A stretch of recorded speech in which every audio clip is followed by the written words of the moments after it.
Kung ayaw mo magpakasal sa akin dahil hindi mo ako kilala, pues wala rin akong balak na magpakasal sa isang tulad mo. Bakit mo pala ako pinipigilang umalis ngayon?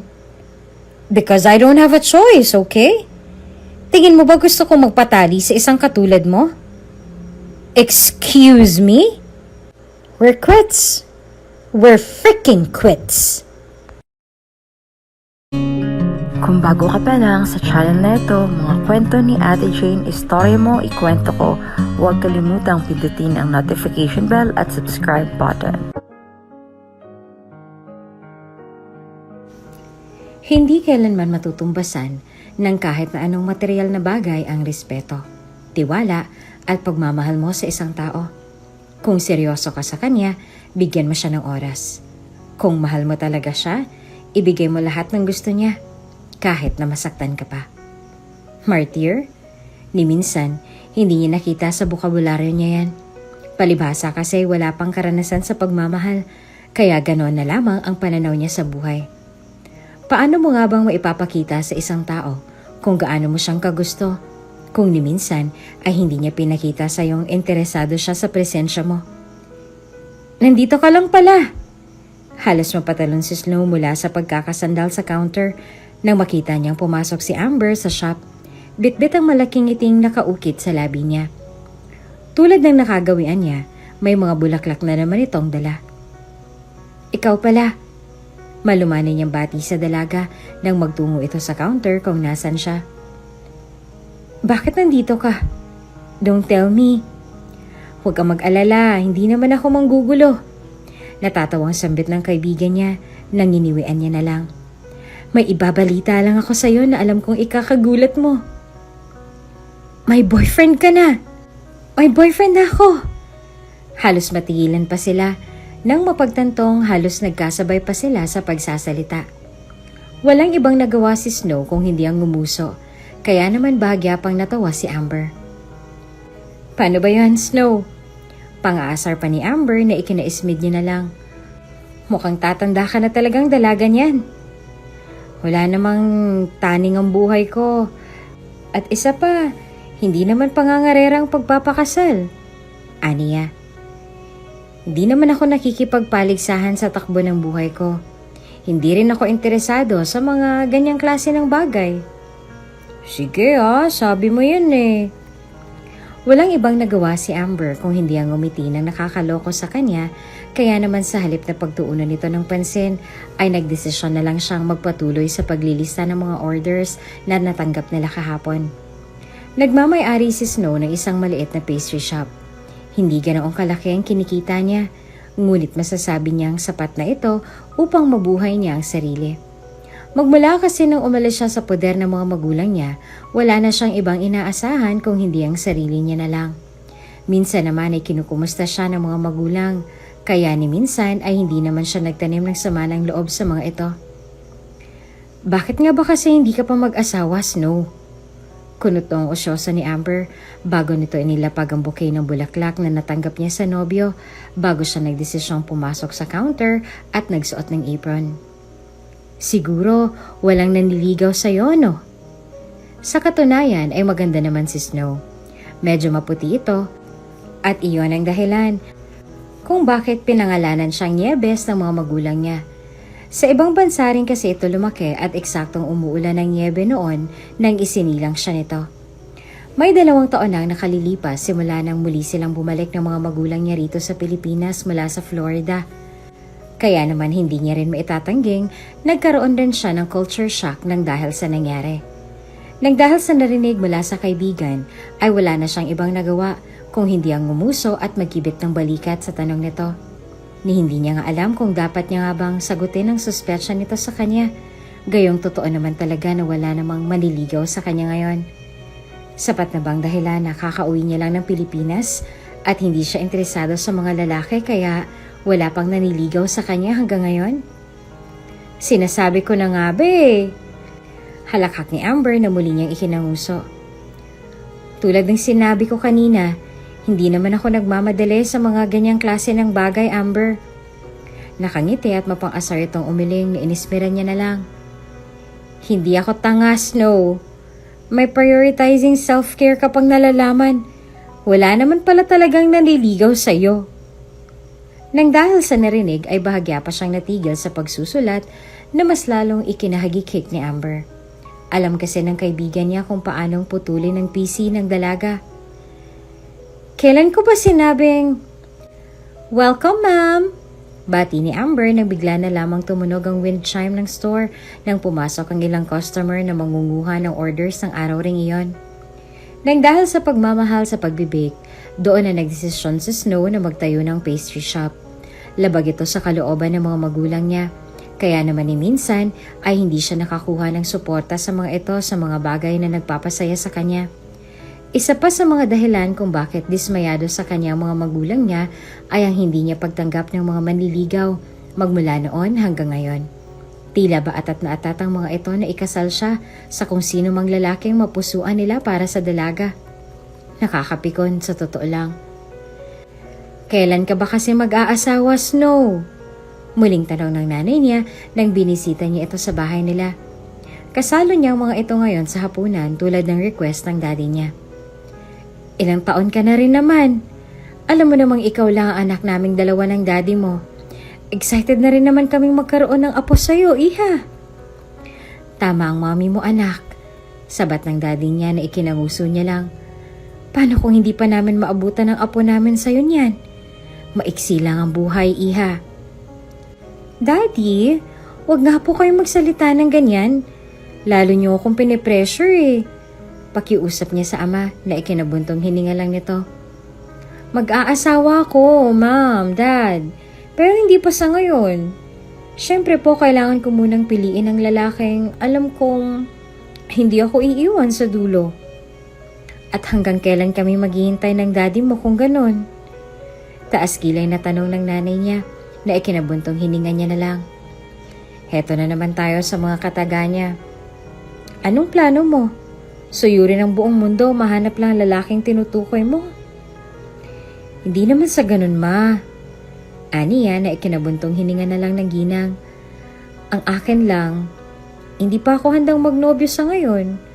Marami pa po akong priority sa buhay. Nang dahil sa narinig mula sa dalaga ay walang ibang nagawa ang dalawa kung hindi ang mapatitig sa isa't isa. Tila ba iisa lang din ang ideyang pumapasok sa isip nila ngayon nang marinig nila kung anong sinasabi ng dalagang nasa harap nila ngayon. Hindi pa handang magnobyo o walang nanliligaw? What if may ipakilala kami sa'yo, iha? Nangingiti nitong sambit bago umayo sa pagkakaupo na ikinanguso niya. Gwapo siya, don't worry. Dahil alam namin hindi kanya pababayaan kung sakali mang. No thank you. Sagot niya bago niya ibinaba ang mga kubyertos na hawak niya. Hindi po ako interesado sa kung sino man pong lalaki ang tinutukoy ninyo, mama. Sige na, anak. Pamimilit ng daddy niya na lihim niya na lang na inismeran. Para ka namang iba sa kung anong nakasanayan na ng pamilya natin. Tama ang dad mo. Sigunda ng nanay niya, dahilan upang bumagsak ang mga mata niya sa platong nasa harapan niya. Yung mga tiyahin mo sa arranged marriage din nagsimula. Pero hindi ako tulad nila, tita. Kami ng daddy mo. Kung hindi mo na itatanong ay sa ganun din kami nagsimula. Aniya bago humawak sa kamay ng asawa na ikinangiti naman ito. Produkto rin kami ng arranged marriage ng mga lola mo. Alam mo bang mga forced marriage ang kadalasang tumatagal? Hindi ako katulad niyo, mama. Saad nito na ikinatigil niya sa pagsasalita. Anak. No. Aniya bago siya tumayo at yumuko sa mga ito upang magpaalam. Mauuna na po ako sa taas. Pasensya na po pero hindi po talaga ako interesado sa ipapakilala ninyo. Pinanood na lang nilang umakyat sa hagdan ng unika iha nila hanggang sa narinig na nga nila ang pagkalabog ng pintuan nito sa taas. Nang dahil sa ikinilos ng dalawa ay wala silang ibang nagawa kung hindi ang mapanguso na lang. Lumaki nga ba itong suwail o baka naman sadyang hindi makatwiran ang gusto nilang gawin ng anak nila? Anong gagawin natin, Roberto? Tanong ng asawa niya bago siya bumaling sa lalaki na ngayon ay malalim na rin ang iniisip tulad niya. Kapag hindi tayo gumawa ng paraan, Baka tumanda ng dalaga yan. And besides, okay naman yung apo ni Doña Cielo. Huwag kang mag-alala, ako nang bahala sa bagay na yan. Aniya sa ginang na ikinahingan na lang nito ng malalim. Kakausapin ko na lang si Doña Cielo tungkol sa bagay na yan. Nang dahil sa narinig ay walang ibang nagawa ang ginang kung hindi ang malungkot na bumuntong hininga nang dahil sa nangyari. Hindi naman sa nagiging istrikto at mahigpit sila sa kanilang anak. Sadyang mahal lang talaga nito at ayaw nilang makita ang dalaga na purong trabaho na lang ang ginagawa sa halip na lumugar sa tahimik. Tingin mo, saan ba bagay ito, Nieves?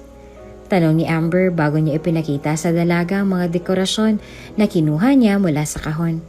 Dito o doon? Please don't call me Nieves. Pakiusap ni Snow bago siya tumuro sa kabilang bahagi ng shop.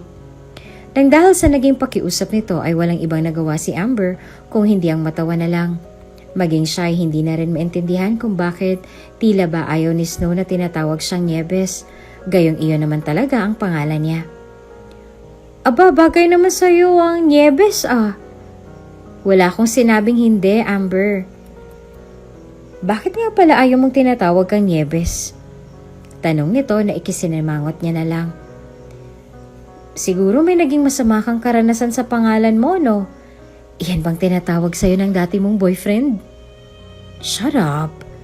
Aniya bago niya binato ng tisyo ang mukha ng kaibigan na tinawanan na lang nito. Natigil lamang sila sa pag-uusap nang bigla na lamang tumunog ang wind chimes ng store. Agad silang natigil sa ginagawa nang makita nilang pagpasok ng dalawang figura ng tao. Ni minsan ay hindi naisip ni Snow na bibisitahin siya ng mga ito rito. Ngayong ni minsan ay hindi ito naging kumbinsido sa pagpapatayo ng store na kinatatayuan nilang dalawa ngayon. Good morning, tita! Bati ni Amber na ikinangiti ng nanay ni Snow. Oh, ma, pa! Tawag niya sa dalawa bago niya hinubad ang mga gloves na nakabalot sa kamay niya at nagtungo sa direksyon ng dalawa upang humalik sa mga pisngi nito. Bakit nandito kayo? May problema po ba? Palaisipan para kay Snow ang mga presensya nito ngayon, lalo na't ito pa ang kauna-unahang pagkakataon na bumisita ang mga ito sa store na pagmamay-ari niya. Ni minsan ay hindi niya inisip na darating pa rin pala ang pagkakataong ito. Nabibisita ang mga magulang niya rito, bagay na minsan na rin nilang pinag-awayan noon. Wala naman, may sasabihin lang sana kami. Sagot nito bago ngumiti sa dalaga na ikinakunot naman ang noon nito. Actually, ikaw ang sadya namin ng daddy mo. Ako? Bakit po? Masaba na bang bumisita sa anak namin? Nakangiting tanong ng daddy niya na ikinanguso niya naman. Walang ibang nagawa si Amber sa gilid kung hindi ang magpatuloy sa paglalagay ng mga dekorasyon sa dingding habang nananatili pa rin nakikinig sa batian ng pamilyang naroroon. Aware siya na medyo magulo ang pamilya ni Snow. Ni hindi niya nga alam kung ang mga magulang ba nito ang problema o siya na mismo ang may problema sa kanila. Hindi naman, Dad. Sadyang nagulat lang talaga ako. Aniya bago kunot noong bumaling sa dalawa. Hindi naman po kasi kayo pumupunta rito kung wala kayong kailangan. Actually anak, may pupuntahan talaga kami sa City Hall. Sabat ng nanay niya dahilan upang kunot noo siyang bumaling ng tingin dito. May pupuntahan kami roon at may aasikasuhin na rin. Nagpapaalam po ba kayo kung ganon? No? Sagot nito na mas lalong nagpagulo sa utak niya. Actually kasama ka. Kailangan ka namin ron. Bakit po? Nang dahil sa tanong niya ay walang ibang nagawa ang dalawa kung hindi ang lihim na magkatinginan bago sila magkasabay na lumingon sa dalaga na ngayon ay gulat na rin sa mga inaakto nila sa harapan nito. Sasabihin na lang namin sa'yo kapag naroon na tayo, Snow. Sagot ng daddy niya. Sa ngayon ay kailangan na nating pumunta ron. Mukhang naghihintay na rin si Doña Cielo ron. Sino naman si Doña Cielo? Sasabihin na lang namin kapag naroon na tayo. Sa ngayon, kailangan na nating magmadali, anak. Saad ng nanay niya bago siya nito hinawakan sa braso. Hindi niya mapigilang mapangunot ang noo dahil sa inaakto ng mga magulang niya sa harapan niya. Tila ba may naaamoy na rin siyang kakaiba Kaya naman sa halip na magpadala sa mga hila nito sa kanya, ay wala siyang ibang nagawa kung hindi ang manatili sa pwesto niya. Napansin naman ng nanay niya ang ginawa niya, kaya naman wala itong ibang nagawa kung hindi ang ngumuso. Hindi ko pwedeng iwanan ng store, Mama. Pagdadahilan niya, dahilan upang lumingon si Amber sa direksyon nila. Marami pong orders ngayon at kabi-kabila ang... Huwag ka nang mag-alala sa mga orders, no. Ako nang bahala ron. Saad ni Amber, dahilan upang lumingon sa kanyang kaibigan. Oh no, no need to thank me. Go on. Ako nang bahala rito. I'm not asking you to. Thank you, Amber, iha. Saad ng nanay niya, bago siya nagdesisyong hilahin ng dalaga palabas ng store na yon. Wala sa loob niyang sumama sa mga magulang dahil natitiyak niyang may masamang mangyayari kung sumama man siya sa mga ito. Anong ginagawa natin dito sa City Hall, Mama? Tanong ni Snow nang makarating nga sila sa lugar na tinutukoy ng nanay niya magmula pa kanina. May kikitain lang tayo, iha. Sagot nito sa kanya. Wala namang nagawa si Snow kung hindi ang magkunot ang noo habang hinihila siya nito palabas ng kotse. May kikitain lang tayo ng daddy mo.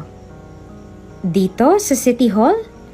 Tanong ni Snow na marahan itong tinanguan bago ngumiti sa dalaga. Yes. Hindi ba't parang nakakapagduda naman kung dito kayo magkikita ng kikitain ninyo? Tanong ni Snow. Nang dahil sa tanong nito ay walang ibang nagawang mag-asawa kung hindi ang lihim na mapatitig sa isa't isa. Are you two trying to... No.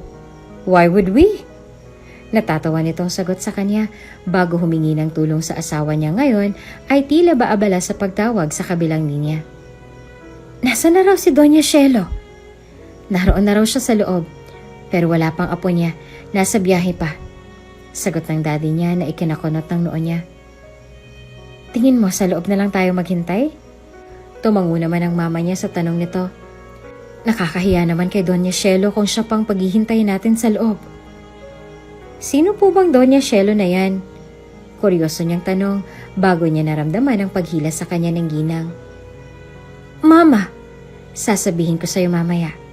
Pangako nito sa kanya habang patuloy sila sa paglalakad papasok sa City Hall. Sa ngayon ay papasok na muna tayo sa loob. May mga sumalubong sa kanilang empleyado at nang binanggit nila ang pangalan ng donyang tinutukoy nila magmula pa kanina, hindi na nagdalawang isip ang mga ito na samahan sila sa isa sa mga pribadong kwarto na naroroon. Sa bungad ay nakita nilang isang matanda na naghihintay sa labas ng kwartong yon. Lumiwanag ang mukha ng matanda nang makita niya ang mga magulang niya bago siyang nagbaba ng tingin sa dalaga na ngayon ay animong nahihiwagaan pa rin sa katauhan ng matandang sumalubong sa kanila. Doña Shelo! Pati ng mga magulang niya bago ito humalik sa pisngi ng matandang babae. It's nice to see you again. Parang kailan lang ay. Huwag mo nang ipaalala sa akin ang edad ko, iho. Biro nito sa daddy niya bago lumingon sa dalaga na ngayon ay walang ibang nagawa kung hindi ang kunot noong lumingon sa kanya.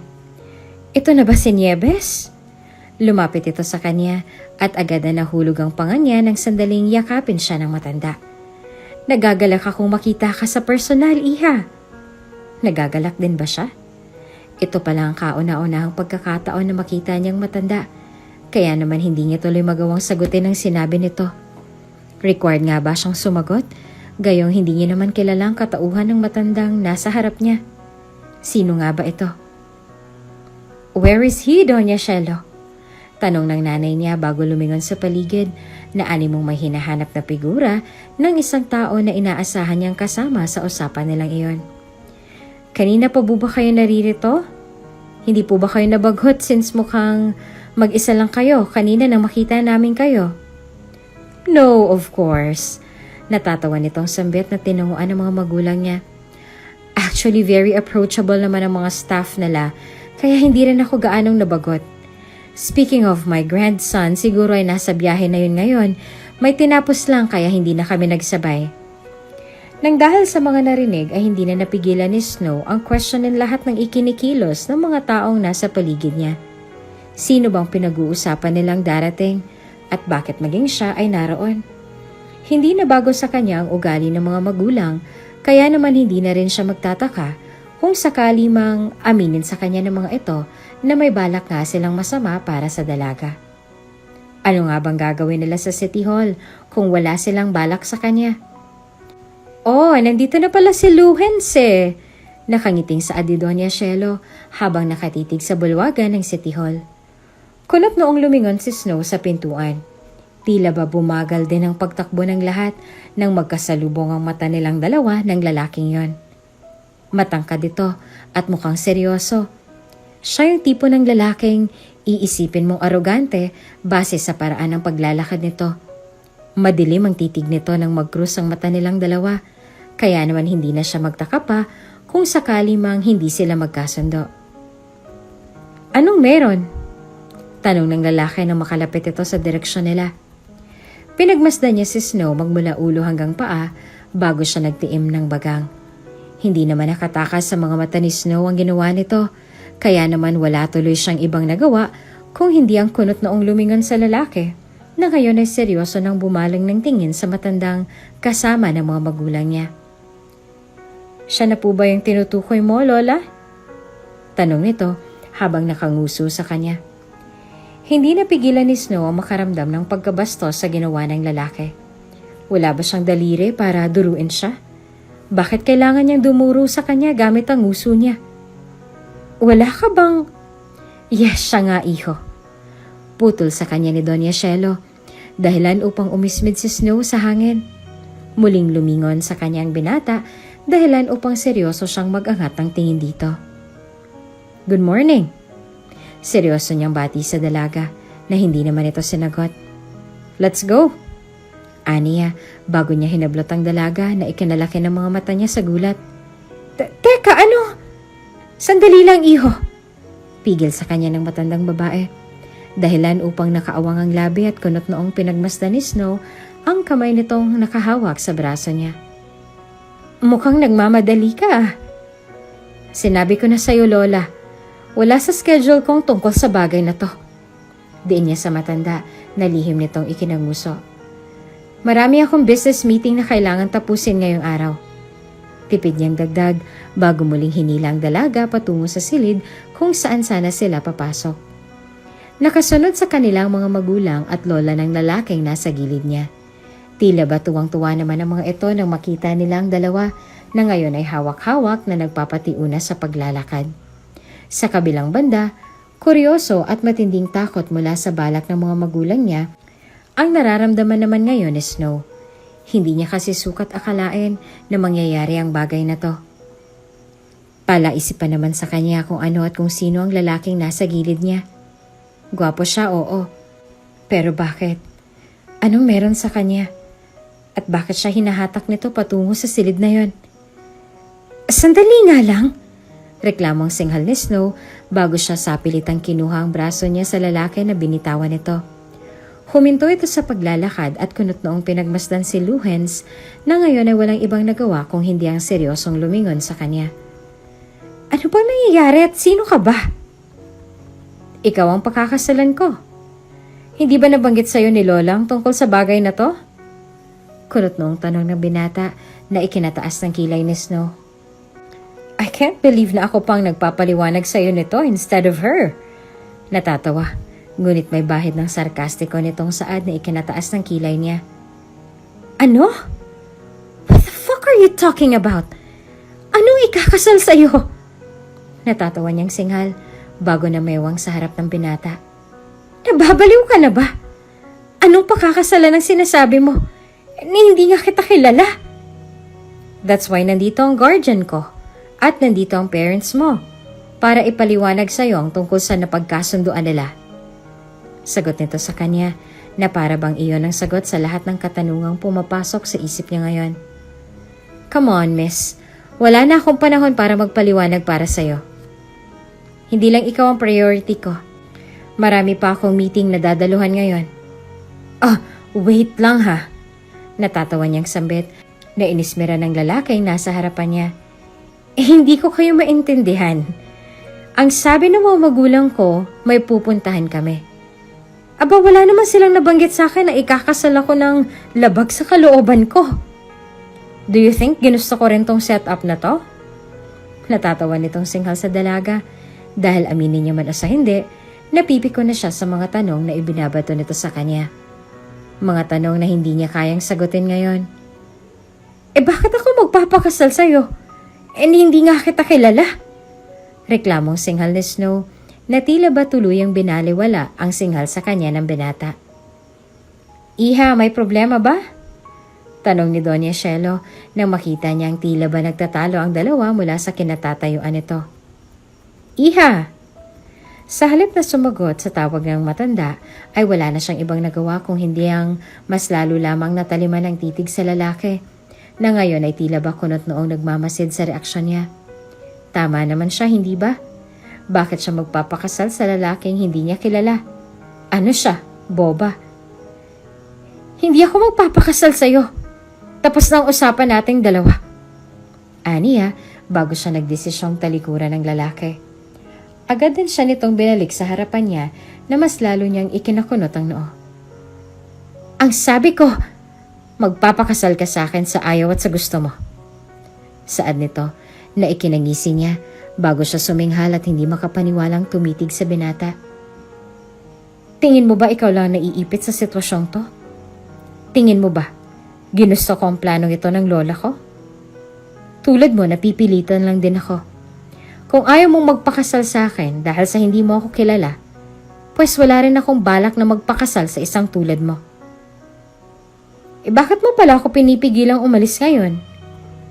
Because I don't have a choice, okay? Singhal nito na ikanaar ko ng mga kilay niya. Tulad mo, napipilitan lang ako. Tingin mo ba gusto ko magpatali sa isang katulad mo? Excuse me? We're quits. We're fucking quits. Saad nito, bago siya nagdesisyong bitawan ng braso ng dalaga na ikinasama naman ang mukha nito. Kung kaya mong saktan ng mga magulang mo, pues ako, hindi ko magagawa sa lola ko yon. I'm doing this for her fucking sake.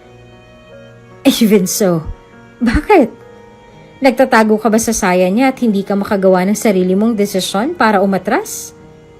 Tanong niya, bago siya humalukip-kip sa harap ng binatang ngayon ay namumula na rin ang dahil sa iritasyon. Ano namang kinalaman ko if you're doing it just for the sake of your grandma? You're doing this because you want to sacrifice yourself. Yes, naiintindihan kita sa sakripisyong ginagawa mo. Pero, wag mo naman akong idamay. Dagdag pa niya. Bahagya siyang umuwi nang may maaalala. Para kang miyembro ng kulto sa ginagawa mo. Bubulong-bulong niya pang dagdag. Anak, tawag ng mga magulang niya sa malayo. May problema ba? Sa halip na sumagot sa mga ito ay wala nang ibang nagawa si Snow kung hindi ang bumuntong hininga. Maging si Luhens ay napailing na lang sa nangyari bago siya nagdesisyong muling lumapit sa dalaga na ikinakunot muli ng noon nito. Look, my grandmother is dying, miss. Aniya, dahilan upang kunot noo siyang lumingon sa matanda na kasama ng mga magulang niya. Tumatawa ito at halata naman sa mukha ng matanda na wala itong sakit na iniinda. Mukha namang healthy si Doña Shelo. Kaya naman hindi niya matukoy kung sinasabi nga lang ba ito ng lalaking nasa harap niya para mapapayag siya nito sa gusto niyang mangyari. I'm doing this just to make her complacent. Aniya sa marahang boses na lihim na ikinanguso ng dalaga. Just give me some time to fix everything. Kung ayaw mong matali sa kasal na to, then gagawa ko ng paraan. Basta't bibigyan mo lang ako ng pagkakataon. For now, makiayon ka na lang sa mga plano ko. Walang mawawala sa'yo. Buhay kong mawawala sa akin kapag pumayag ako sa gusto mong mangyari, mister. Masisira lang ang buhay ko kapag nagpakasal ako sa'yo. Hindi mangyayari yon kung susunod ka sa mga plano ko. Sagot nito nangingisi-ngisi niyang ikinaiwas ang tingin. Just fucking lend me some time to fix this. Walang ibang nagawa si Snow kung hindi ang bumuntong hininga bago tumango sa binata na ikinahinga naman nito ng malalim. May magagawa pa ba siya gayong naririto na rin naman sila? Sige, bibigyan kita ng 1 buwan. 1 month is not enough. 3 months then. It's not enough. Umangat ang kilay niya nang dahil sa ginagawa nitong pagtawad sa kanya. 6 months? Still not enough. 9 months. I need 2 fucking years. Saan nito na animong napipikon sa mga suwestyon niya? Is he dumb? Anong 2 taon ang sinasabi niya? What? Natatawa niyang tanong upang itago ang gulat sa mga mata niya. Anong tingin mo sa akin? Walang sariling buhay? May buhay ako. Yeah, tango nito. Ba't alam kong wala kang nobyo, right? Ano naman ngayon kung wala? You can go on with your life habang nananatili kang kasal sa akin. Walang mawawala sa'yo. Kung gusto mo, babayaran pa kita. Just name your price. Busit nito. Please? Tanong pa nito. Bago siya lumingon sa wristwatch na suot niya. Wala na akong oras para sa argumentong to. Marami akong kailangang i-settle down. Okay, fine. What? Ang sabi ko, fine. Ulit niya sa sagot na alam niyang pagsisisihan niya rin bandang huli. But I will set the rules. Sa halip na makipagtalo sa dalaga na tila ba walang planong magpatalo sa kanya, wala na siyang ibang nagawa pa kung hindi ang marahang tumango rito bago sila nagdesisyong pumasok sa loob. Ang kasal na iniisip ni Snow ay hindi rin nasunod. Ang buong akala niya ay sapilitan pa siyang ipapahalik sa binata ng mga magulang niya. Mabuti na lang at wala itong ibang pinagawa sa kanya kung hindi ang pumirma lang sa mga papeles na naroroon sa harap mismo ng hukom na naging saksi sa kasal nilang dalawa. Anong nangyari kanina? Tanong ng nanay niya nang makalabas sila ng City Hall at nang matapos na rin ang kasal na nagsilbing bangungot para sa kanya. Nag-away ba kayo kanina? Ano ba sa tingin yung dapat maging reaksyon namin? Matuwa. Dahil biglaan ang kasal naming dalawa, Mama? Tanong niya sa ginang na ikinatahimik naman ito. Mama, hindi namin alam na ikakasal kami sa isa't isa. Hindi nga namin kilalang isa't isa pagkatapos ay magugulat na lang kami na ikakasal na kami nang hindi man lang namin namamalayan. Kahit sino naman ay magugulat sa nangyari, Ma. I'm sorry. Sagot nito. Sa halip na sumagot ay wala siyang ibang nagawa. Kung hindi ang sumimangot bago siya nagdesisyong lumabas ng City Hall. Tila ba mas lalo lamang siyang nakaramdam ng galit para sa mga magulang nang dahil sa ginawa nito sa kanya. Ni hindi niya nga alam kung paanong pakikisamahan ng mga ito pagkatapos ng ginawa nito sa kanya kanina. Miss Nieves! Tawag sa kanya ng binatang pinakasalan niya.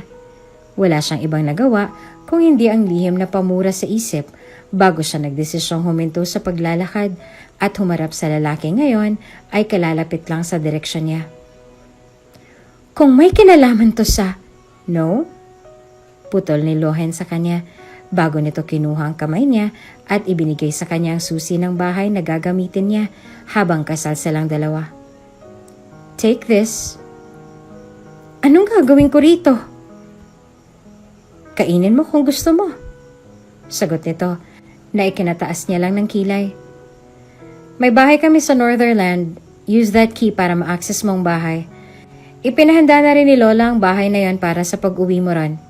Ako nang bahalang mag-ayos ng mga documents at gamit na dadalhin mo kapag lumipat ka. For the meantime, use my cards. There's no fucking way na mananatili ako sa isang bahay kasama mo, mister. Wala kang choice but to stay there. Don't worry, dahil hindi naman tayo magsasama sa iisang bubong. Sagot nito sa kanya, dahilan upang taas na siyang humalukip-kip sa harap nito. May penthouse ako near the city. Ang bihira lang ako umuwi roon. Lalo na kung naroon ka na. Kaya hindi mo kailangang problema pa kung sakaling mag-cruise man ang landas nating dalawa sa bahay na yon. Walang ibang nagawa si Snow kung hindi ang tumango na lang bago siya nagbaba ng tingin sa keyholder na ibinigay sa kanya ng lalaking nasa harap niya. Kulay ginto ang kulay ng susing iyon at gawa naman sa leather ang taling humahawak sa mga susing ibinigay sa kanya ng binata. I'm pretty sure na kaya mo namang alagaan ang sarili mo, hindi ba? Tanong nito. Or do you want me to send some bodyguards and maids sa bahay na yon? No? I can take care of myself. Aniya na marahan namang tinanguan ng binata. Mauna na ako. Paalam niya pa. Pinagmasdan ni Luhens ang dalagang maglakad palayo sa parking lot hanggang sa tuluyan na nga itong makaalis. Nang makabalik siya sa loob ng City Hall, ay doon niya lang nakita ang lola niya at ang mga magulang ni Snow na ngayon ay nagkakwentuhan na animong walang nangyaring kasal sa pagitan nila kanina.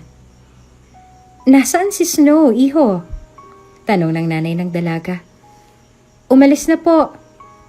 What? Gulat itong tanong bago napatayo sa kinauupuan niya. Paano umalis? Hindi ba't magkasabay dapat kayong aalis? Sabat naman ng lola niya na ikinahinga niya ng malalim. Bagong kasal kayo, iho. Dapat hindi mo iniiwan ang asawa mo sa unang araw ng kasal ninyo. Baka mamaya niyan ay makahanap agad yan ng bagong ipapalit sa'yo. May kailangan pa kasi akong daluhang meeting ngayon, lola. Sagot nito sa matanda na marahan naman itong ikinatango. Mauuna na po ako. Aniya, bago nagpaalam sa mga iyon at tuluyan na nga nagmaneho patungo sa trabaho niya. Gabi na rin ang makarating si Snow sa bahay, mansyon, o hotel niya nga bang matatawag ang bahay na tinutukoy ni Luhens kanina. Magarbong pagkakagawa ng bahay, gawa sa matibay na salamin ng kalahati ng exterior nito at talaga nga namang nakakabighani ang pagkakagawa nito. Nakatayo ang bahay sa di kalayuan sa dalampasigang naroroon. Kung hindi nga lang sinabi sa kanya ni Luhens na bahay nila yon, ay aakalain niya na resort ang mansyong yon. Pagpasok niya sa loob ay ang switch agad ng bahay ang hinanap at binuksan niya. Pagkalabit niya rito ay siya namang pagbukas at pag-ilaw ng buong bahay. Umilaw ang chandelier sa taas na ikinanguso niya. May chandelier sila sa bahay ngunit hindi ito kasing ingrande ng chandelier na naririto. Pinagpasta niya ang mga buwebles na nadaanan niya bago siya nagdesisyong maghanap ng kwarto ang gagamitin niya. Pwede na siguro to. Aniya nang mahanap niya ang guest room na katabi lang ng kwarto ni Luhens sa mansyong yon. Nang matapos niyang ayusin ang mga gamit niya sa walk-in closet na naroon, tsaka lamang siya nagdesisyong libutin ang kabuuan ng bahay. Hindi niya rin inaasahan ang mga paa niyang dadalhin siya nito sa kwarto ng binatang pinakasalan niya. Wala naman sigurong masama kung sisilip siya sa kwarto nito, hindi ba? May mga picture frame na naroroon. Agad niyang naramdaman ang pag-arko ng kilay niya at paghaba naman ng nguso nito, nagmakita niyang picture frame na nasa bedside table ng binata. Hindi na siya nagdalawang isip pa na kuhain ito at pagmasdan ang litrato ni Luhens roon. Sa picture ay masaya niyang inaakbayan ng babaeng nasa gilid niya. Sino naman to? Bulong ni Snow sa sarili bago nagdesisyong ibalik ang picture nilang dalawa ng babaeng yon sa bedside table niya.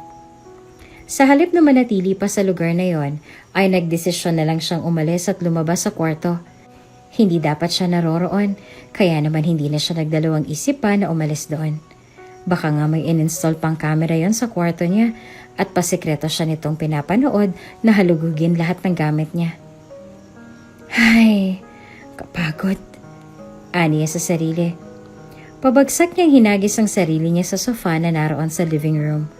Magandang bahay para sa kanya at wala rin siyang malait sa mga mamahaling muebles na naroon sa bahay ni Luhens.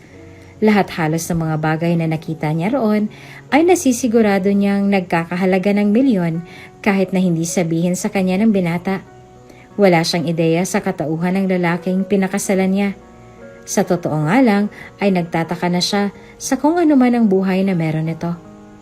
Paano nila na-afford na magkaroon ng ganitong klase ng bahay at lupain? Dahil ba ito sa pagiging masipag ni Doña Shelo noon? O baka naman talagang nanggaling si Luhens sa mayamang pamilya? Kung gold digger lang ako, baka kanina pa naglaway itong bibig ko sa mga nakikita ko. Nguso niya sa sarili bago siya nagdesisyong umalis sa pagkakaupo at nagtungo ito sa kusina. Pagdating sa kusina ay agad na umarko ang kilay niya nang makita niyang kompleto ang mga gamit na naroroon. May mga prutas, karne, gatas at tinapay. Halos lahat ng mga pagkain bihira niya lang na makita sa Pilipinas ay naroroon. Mukhang imported din ang mga berries na nakita niyang nakalagay sa bowl sa gitna ng mesa. Kaya naman hindi niya napigilang makaramdam ng pagkainggit. Mukha namang mayaman ang pamilya ni Luhens. Kung mayaman sila, bakit siyang napili ni Doña Shelo na ipakasal sa apo niya? Matindi siguro ang topak ng matandang yun kaya siyang napili nito.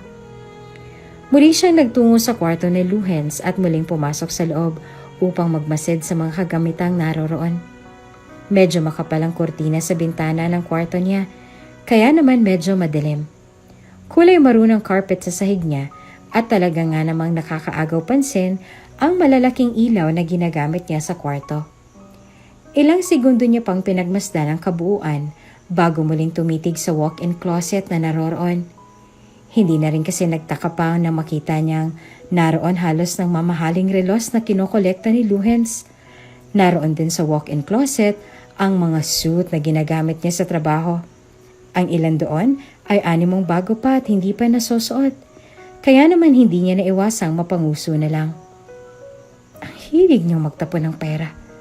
Palibhasa kasi mayaman. Aniya bago siya nagdesisyong lumabas. Isa sa mga bagay kung bakit nagdesisyon siyang pumayag na manirahan sa lugar na ito ay dahil medyo malapit ito sa pastry shop na pagmamay-ari niya.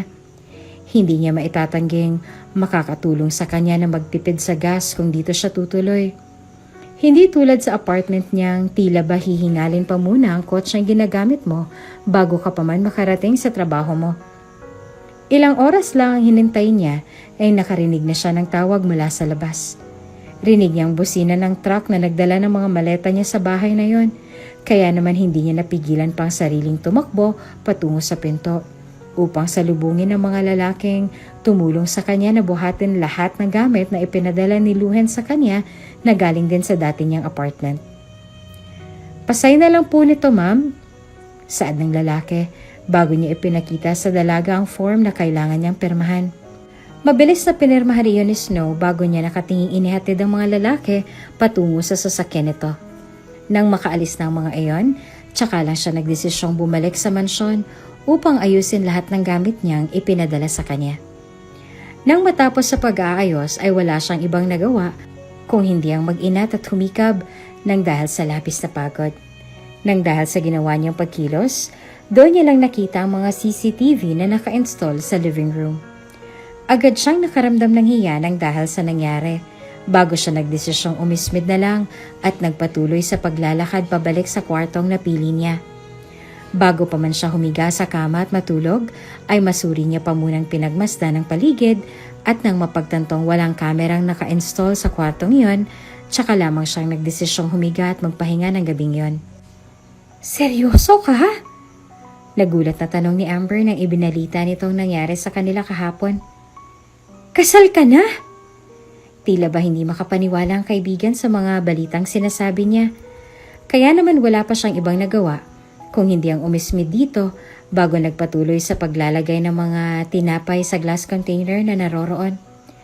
Kakatapos lang nilang mag-bake, kaya naman may bakante pa silang oras para magkwentuhan kung anumang nangyayari sa pagitan nilang dalawa ni Luhens kahapon. "Bakit parang nung isang araw lang ay binibiro pa kita na kesyo single ka habang buhay ka ng magiging matandang dalaga?" Dagdag pa nito bago humalukip-kip sa pagkakatayo sa gilid niya. "Ikaw pala tong mauunang magpakasal sa ating dalawa ngayon." "Gulat ka?"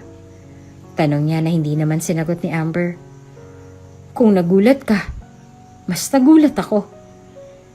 Hindi ko talaga alam na ipinagkasundo na pala kami ng mga magulang namin. Maging yung lalaking yun nga ay nagulat din at hindi niya ginusto yung ginawa sa amin ng mga magulang namin." "Weh, tingin mo maniniwala ako sa'yo, Snow?" Natatawa nitong tanong na inismiran niya na lang. "Ikaw na rin mismo ang nagsabi na ipinagkasundo kayong dalawa. Lalaki siya, Snow. Tingin mo ba, papayag yun ang ganun-ganun na lang nang wala siyang ibang nagagawa para iligtas ang sarili niya? Nagkasundo kaming dalawa na bibigyan ka siya ng 2 taon para ayusin ang lahat."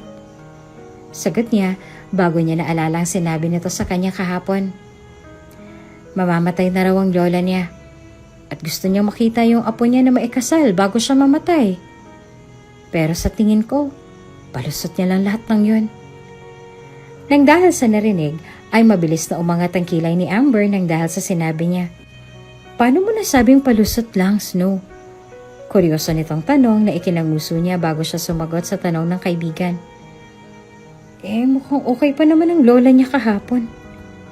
Nang dahil sa narinig na sinabi ng dalaga, ay wala nang ibang nagawa si Amber kung hindi ang natawa. Alam ni Snow na matatawa ang kaibigan sa sinabi niya, kaya naman hindi na siya nagtaka ng sandaling bumulalas ito ng tawa sa sinabi niya. Hindi siya nagsisinungaling, malakas pang matanda na nakilala niya kahapon. Kaya naman pala isipan para sa kanya kung bakit niya nga ba iyon nasabi sa kanya. Sinabi lang ba ni Luhens ang dahilan na yon upang hindi na siya mangwestiyon sa pagpapakasal niya rito? Tingin mo ba nasa teleserye kayong dalawa? Pang-aasar nito na inismiran niya na lang bago siya nagdesisyong magsalansa ng mga cupcakes na naroroon. Wala kayo sa Korean drama para pagsinungalingan ka niya, Snow. Isa lang ang ibig sabihin yan. It's either may gusto sa'yo ang lalaking yon kaya siya pumayag, or baka naman he's trying to use you for his own good. Ganun naman talagang mga lalaki. Makahulugan niya pang dagdag. Malay mo, lihim ka palang pinasusundan nung una pa lang. Imposible yun. Aniya, dahilan upang bumaling si Amber sa kanya na nakakunot ang noong kuryoso sa sinabi niya. Ikaw na rin mismong nagsabi kanina na wala tayo sa Korean drama. Anong tawag mo sa mga sinasabi mo sa akin ngayon, Amber? Hayaan mo na. Delusion na lang talaga ako. Natatawa nitong biro. Dahilan upang iiling-iling na lang silang nagpatuloy sa trabaho habang patuloy lang rin sa kwentuhan sa buhay na meron silang dalawa. Paminsan-minsan ay bumibisita rin naman ang mga magulang niya sa store upang kamustahin siya at ang kaibigan niyang si Amber. Gusto niya nga magulat dahil ni minsan ay hindi man lang nagdesisyon ng mga ito na magbukas ng usapan tungkol sa kanilang dalawa ni Luhens. Wala lang ba talaga silang pakialam? O baka naman hinihintay lang nila na mismo ang dalagang magbukas ng usapan tungkol sa kanilang dalawa ni Luhens. Kamusta na nga pala kayo ng asawa mo, Iha? Tanong ng daddy niya nang makahanap ito ng tiempo. May 1 buwan na rin na nakalilipas simula nung ikinasal kayong dalawa. Hindi ko alam, Dad. Sagot niya. Paano hindi mo alam, Iha? Tanong ng nanay niya nang marinig ang sinabi ng anak. I mean, mag-asawa kayong dalawa, imposibleng hindi kayo magkita sa... May iba siyang bahay na inuuwian, Ma. At nagkasundo kaming dalawa na hindi kami makikialam sa buhay ng isa't isa. To be honest, simula nung ikinasal kaming dalawa, hindi ko na siya muling nakita pa. Sagot pa niya, dahilan upang magkatinginan pa ang dalawa. Iyon na ang una't huli kong pagkikita sa kanya. Mabuti na lamang at hindi na nagdesisyon pang dalawa na questionin siya dahil natitiyak niya sa sarili niyang wala na siyang maisasagot kung sakali mang magtanong pa ang mga ito. Sa kabilang banda naman, pagkatapos malaman ng dalawa ang tungkol sa kalagayan ng anak nila at ng asawa nito, hindi na sila nagdalawang isip pa na magsumbong sa Donya. What? Usal ni Luhens nang sadyain pa siya ng lola niya sa opisina nito. What are you talking about? Si Nieves bang nagsabi sa iyo niyan, Lola? Nagsumbong ba siya? It doesn't matter kung nagsumbong siya o hindi, iho. Ang pakiusap ko ang sundin mo. Saad nito na ikinisimangot niya na lang. Umuwi ka sa bahay ninyong dalawa. Hindi magandang tingnan na iniiwan mo ng mag-isang asawa mo roon. Pinapanood ko siya sa CCTV, Lola. Kahit na. Kapag ba nilooban siya ron, may magagawa ka ba dyan sa kinauupuan mo? Maliligtas ba niyang kamerang yan ang buhay ng asawa mo, Luhens? Tanong nito na lihim niyang inismeran. Simula ngayong araw na to, dun ka na matutulog. Kukuhanin ko rin ang susi sa penthouse mo para masigurado kong hindi mo na kailangang kuhanin ng susi ko, Lola. Pati ba naman dito hahawakan niyo ako sa liig? Nakikiusap lang ako sa'yo pero ayaw mong sumunod. Hindi ako sumusunod kasi mukhang hindi naman na tama itong ginagawa niyo ng mga magulang niya. Sagot ni Luhen sa kanya na ikinatikom ng bibig nito. Lola, nakausap ko siya. Maging siya hindi niya alam na ikakasal siya sa akin. Mukha kong tanga roon na nangangapa. Sa halip na sumagot ay walang ibang nagawa si Doña Shelo kung hindi ang tumitig sa kaisa-isa niyang apo. Hindi katulad kanina, seryoso na ito ngayon at animong nawala sa hulog nang dahil sa mga sinabi niya. Ngunit wala na rin namang nagawang binata kung hindi ang sumunod sa mga gusto nito. Paglabas niya ng kusina ay nakasulubong niya si Melissa. Nakangiti siya nitong sinalubong na hindi niya naman ginantihan ng ngiti. Sinadya ko talagang magpaiwan para magsabay tayo sa pag-uwi. Mahinhin itong sambit, dahilan upang kunot noo siyang lumingon dito. Nasa pagawaan pang sasakyan ko hanggang ngayon. Wala akong dalang kotse, Melissa, hindi kita maihahatid. Di magpabook na lang tayo. Saad nito, bago siya nito hinawakan sa kamay na ikinanguso niya na lang bago nag-iwas ng tingin sa mga haplos nito sa kanya. Sasabay na lang ako sa'yo na. Hindi pwede dahil uuwi ako sa asawa ko ngayon.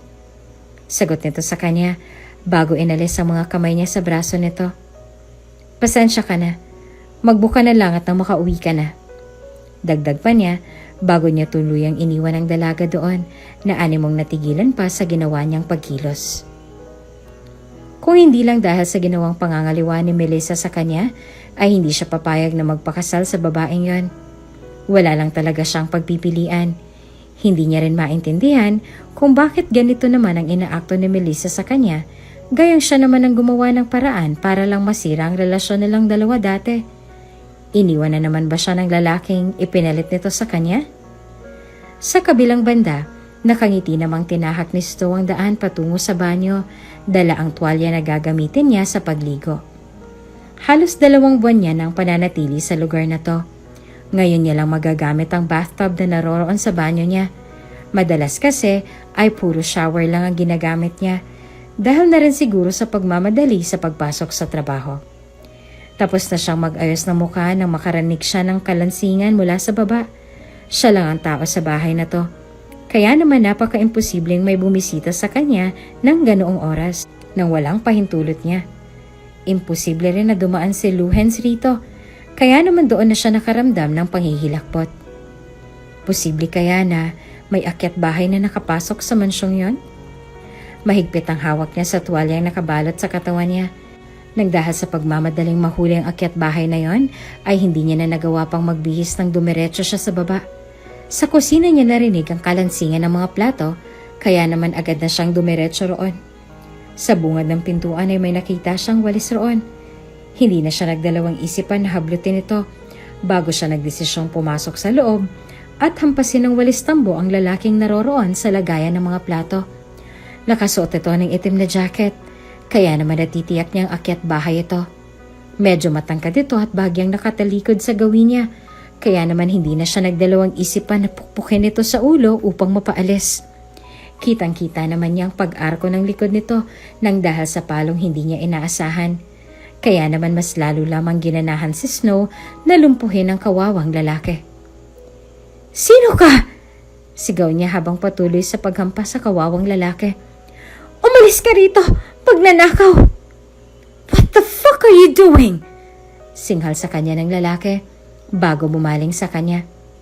Agad naman nananigas si Snow sa kinatatayuan niya nang makita niya si Luhens na ngayon ay animong napupuno na nang dahil sa ginawa niyang paulit-ulit na paghampas dito kanina. Kinuha ni Luhens mula sa kamay ni Snow ang walis na hawak nito at agad na binato sa malayo. Tila ba nag-iingat na hindi ulit matrigger ang dalaga na hampasin muli ang ulo niya. Hindi ba ako welcome sa sarili kong bahay? Singhal nito bago siya muling tanalikuran at kumuha ng plato sa lalagyan na ikinanguso niya. Kasalanan niya ba yon gayong hindi naman siya nagsabi na bibisita siya rito? Ni wala siyang kaalam-alam. Bakit kasi hindi ka tumawag sa landline mo para magsabi na uuwi ka? Singhal niya, dahilan upang kunot noong muling lumingon sa kanyang binata. At bakit nga ba kasi nandito ka ng ganitong oras? Tanga ka rin no? Please lang, pagod ako ngayon. Sagot nito sa kanya na ikinaangat ng kilay niya. Huwag ka na munang makipag-away ngayon. Ayoko makipagtalo sa'yo. Dagdag pa niya, bago siya umalis roon at nagtungo sa dining table upang ayusin lahat ng pagkaing binili niya kanina. Walang ibang nagawa si Snow kung hindi ang mapanguso bago muling sinundan ng binata upang magtanong. Anong ginagawa mo rito? Please lang, sinusubukan kong kumain ng tahimik. Nang dahil sa sinagot ng binata, ay wala nang ibang nagawa si Snow kung hindi ang matawa na lang. Hindi siya kinibo ni Luhens, kaya naman mas lalo lang siyang napikon. Ni hindi man lang siya nito tinapunan ng tingin dahil naging abala na ito sa pagsasalansa ng mga pagkaing in-order niya kanina. Tinatanong lang kita, Luhens. Saad nito na ikinatiim ng bagang ng binatang nakatayo sa silid niya. Wala naman sigurong masama kung magtatanong ako sa'yo, hindi ba? Anong ginagawa mo rito? Uuwi. Bawal ba? Tanong niya bago lumingon sa dalaga. Nang bumaba ang tingin niya sa katawan nitong natatakpan lang ng tuwalya, ay agad na namula ang mukha niya. At pwede bang magsuot ka naman ng disenteng damit kapag nandito ka sa bahay ko? Alam mo na ngang may kamerang naka-install sa bawat sulok ng bahay. Magsusuot ka pa ng ganyan. Anong mali sa suot ko? Kakatapos ko lang maligo nung dumating ka. Singhal ni Snow na inismeran niya. Kasalanan ko bang biglaan niyang pagsulpot mo rito? At isa pa, bakit? Pinapanood mo ba ako sa CCTV? Ano sa tingin mo? Kunot noon itong tanong na hindi niya na sinagot. Arte nito? Dagdag pa ni Snow bago siya umismid at nagdesisyong magtungo sa sink upang kumuha ng tubig. Kumain ka na ba? Tanong ni Luhens nang mapansin niyang wala pang mga plato roon sa sink. Kung hindi ka pa kumakain, sabayan mo na ako rito. May binili akong ulam. Anong binili mo?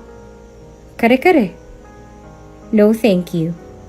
Sagot ni Snow sa kanya bago siya nagdesisyong magtungo sa dining table kung saan kumakain ng hapunan si Luhens. If you want me dead, pakainin mo ako ng ganyan. You're allergic to it. Exactly.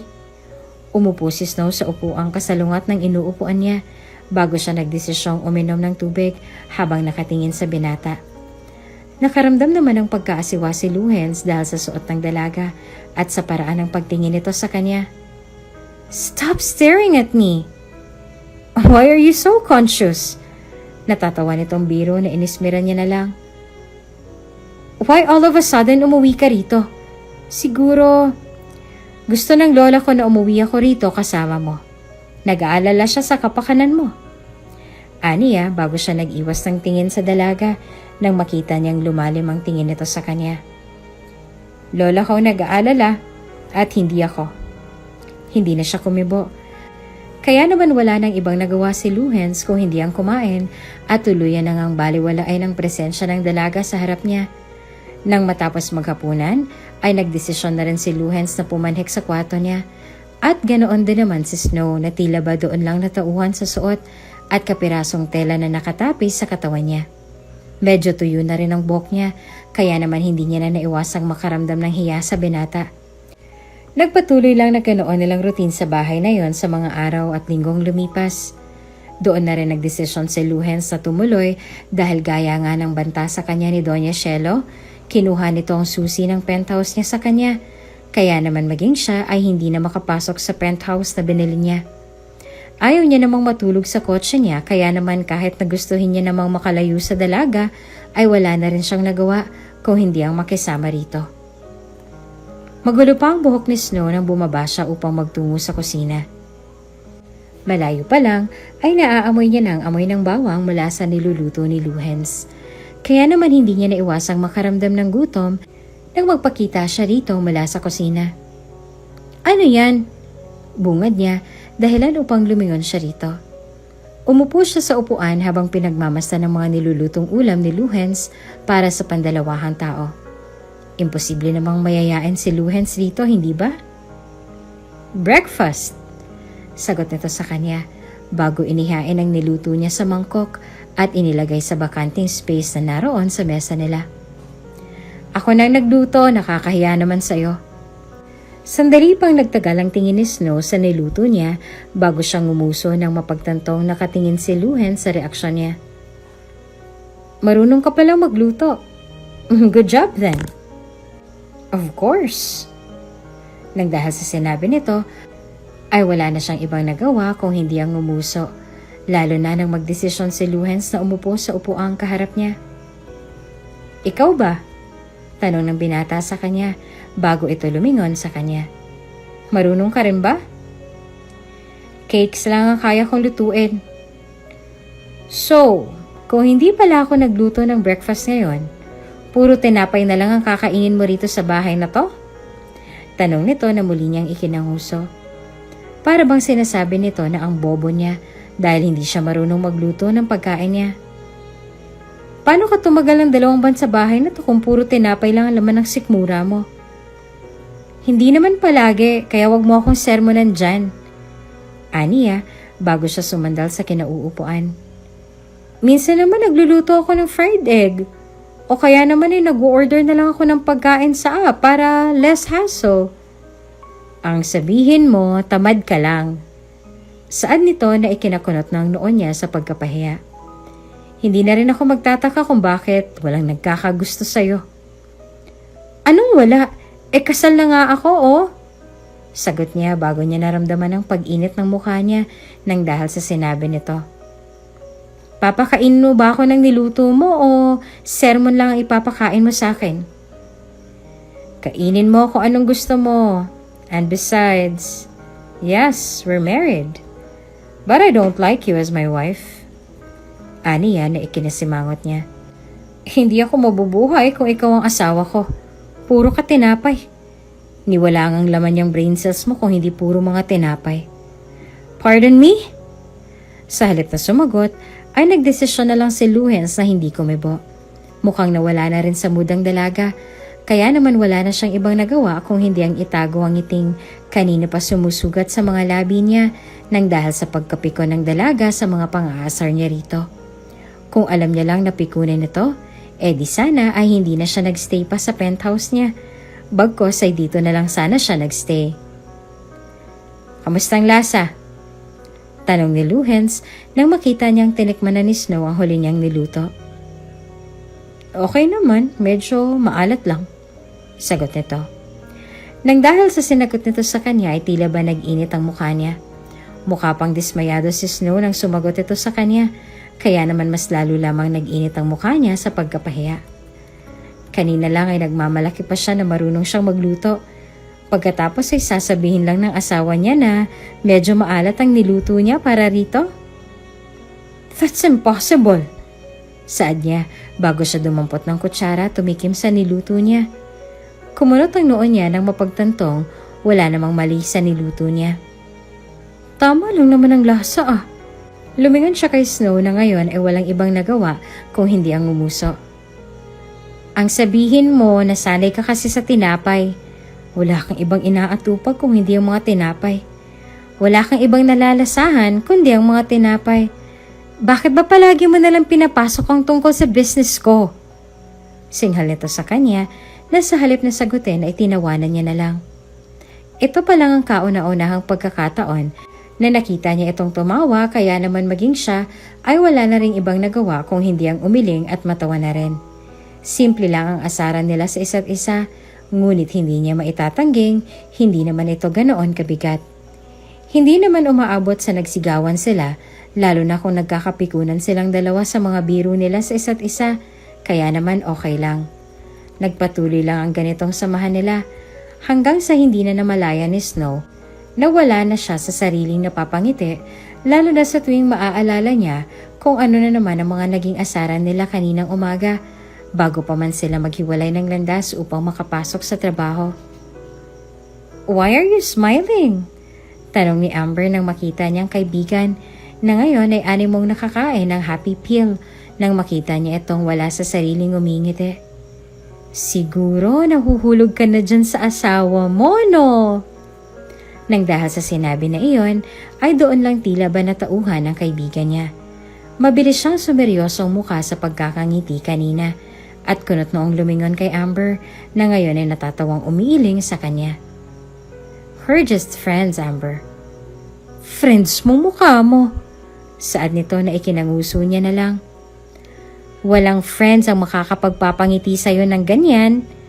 At isa pa, walang maniniwala sa'yo na friend lang talagang turing mo sa kanya. Kilalang kilala kita, Nieves. Halata na rin sa mukha mo na nahuhulog ka na sa lalaking yun kahit na hindi mo pa sabihin sa akin. Dagdag pa niya. Tumahimik ka nga. Baka may makarinig sa'yo rito. Reklamong singhal sa kanya na natatawa niyang inismeran. Mas kinakailan talaga yung bibig mo. Pahama ka pa naman din. Bakit? Why are you denying it, Snowy? Natatawa nitong sambit na muli niyang inismeran. Nandito ba siya? Don't worry dahil safe na safe ka rito. Safe na safe yung mga sekreto mo sa akin. Natatawa niya pang sambit. Umalis at tuluyan na siyang iniwan ni Amber sa counter. Kaya naman wala na siyang ibang nagawa kung hindi ang mapaisip pa sa mga sinabi nito. May gusto nga ba siya kay Luhens? Nahuhulog na nga ba siya sa binata? Gwapo naman ang binata at talaga nga namang ma-appeal. Siguro ay medyo may pagka-cold lang ito at most of the time ay walang pakialam sa nararamdaman ng ibang tao. Pero hindi niya alam. Hindi niya alam kung bakit. Tila ba nagustuhan niya na ito. Dahil nga ba sa palagi lang silang magkasama at siya lang ang kaisa-isang lalaking nakakausap niya kaya ganitong nararamdaman niya?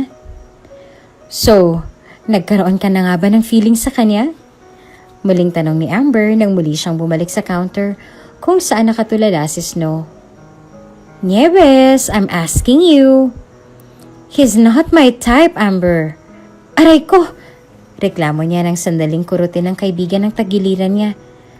Bakit ka ba nananakit? Hindi mo siya type pero nagpakasal ka sa kanya. Natatawa nitong sambit. Nang dahil sa sinabi ni Amber ay wala siyang ibang nagawa kung hindi ang ngumuso. Sa loob ng 6 na buwan nilang pagsasama ni Luhen sa iisang bubong, ni minsan ay hindi niya man lang natanong kung bakit nga ba pumayag si Luhen sa magpakasal siya sa kanya. Maging ang sarili niya nga ay hindi niya rin alam kung bakit nga ba siya pumayag. Dahil nga ba sa lola niya? Ano namang kinalaman niya kay Doña Shelo? At bakit gano'n na lang kabilis sa kanyang pumayag sa mga gusto nito? Pumayag ako dahil sa pakiusap niya sa akin noong una.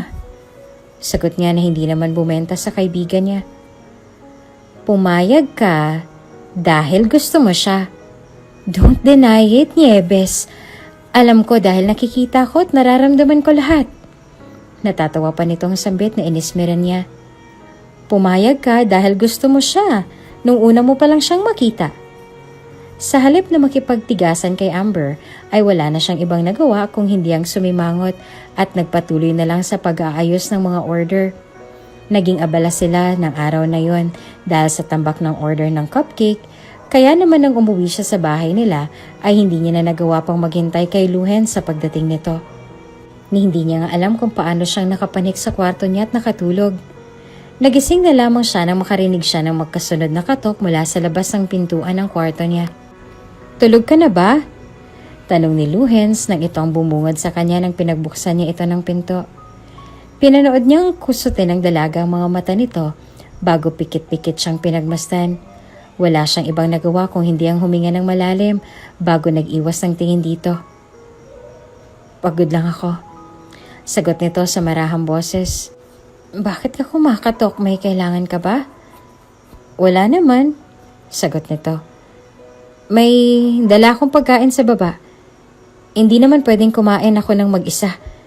It looks like hindi ka pa kumakain so umakyat na ako. Marahan siyang tumango sa binata. Sige, bababa na lang ako. Magbibihis lang ako saglit. Aniya sa mahinang boses bago niya tuloy ang pinagsaraduhan ng pinto ang binata. Nanatili lang si Luhen sa labas ng pintuan niya. Hindi niya na napansin ang pag-arko ng labi niya para sa isang ngiti bago siya natawa sa nakita sa mukha ng dalaga kanina. Halata naman sa mukha nito na nakatulog na nga ito. Gulo-gulo ang buhok at animong aso kung maglaway. Shoot! Saad ni Snow bago niya naramdaman ang pagpula ng mukha niya. Mas lalo lamang namula ang mukha niya nang makita niya sa refleksyon ng salaming naroon sa banyo ang dampi ng laway na nasa gilid ng labi niya. Gaano ba siya kapagod sa trabaho at bakit hindi niya malang nagawang i-check ang sarili niya bago pa man niya pinagbuksan ng pintuan si Luhens. Sigurado siya na tuwang-tuwa na yon sa nakita niya sa mukha niya kanina. May bumubulong sa kanya na wag na lang munang magpakita sa binata. Ngunit tila ba mas lalo lamang na naig sa dibdib niya ang puntahan ito. Hindi naman siguro yan pupunta pa sa kwarto niya para lang gisingin siya at pikunin, hindi ba? Nawala ang ngiti sa labi ni Luhens ang sandaling marinig niya ang pagdating ng dalaga sa dining table kung nasaan siya. Hinanap niyang marka sa mukha nito at nang hindi na makita ay wala siyang ibang nagawa kung hindi ang itago ang ngiti sa labi nito. Alam kong nakita mo, Luhens. Saad ito na ikinatikim niya. Hindi mo na kailangan pang pagmaang-maangan dyan. Dagdag niya pa bago padabog na umupo sa harapan ng lalaki. Oo, nakita ko. If you're not comfortable to talk about it, wag na nating pag-usapan pa. Aniya sa dalaga na ikinanguso nito. Let's just eat in peace. Alam kong pagod ka rin sa trabaho. Buti, alam mo. Sagot ni Snow bago sila nagpatuloy sa pagkain. Hindi maitatanggi ni Luhens na unti-unti na nga siyang nagkakaroon ng nararamdaman sa dalaga. Lalo na sa tuwing makikita niya itong napipikon sa mga banat niya. Tila ba mas lalo lamang din nagiging kompleto ang araw niya kapag nasisilayan niya ang mukha nito bago pa man siya pumasok sa trabaho. I think I like her. Saad niya kay Doña Shelo nang binisita niya ito sa bahay ng matanda. Gulat ang rumihistro sa mukha ni Doña Shelo nang marinig niyang sinabi ng apo. Alam niya na medyo cold-hearted nga ang binata kung makipag-usap sa lahat. Ang marinig itong umamin ang nararamdaman para sa dalaga ay talaga nga namang nakakagulat para sa kanya. Kailangan nating mag-celebrate kung ganon.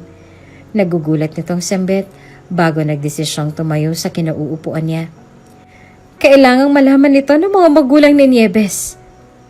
No, sagot ni Luhens.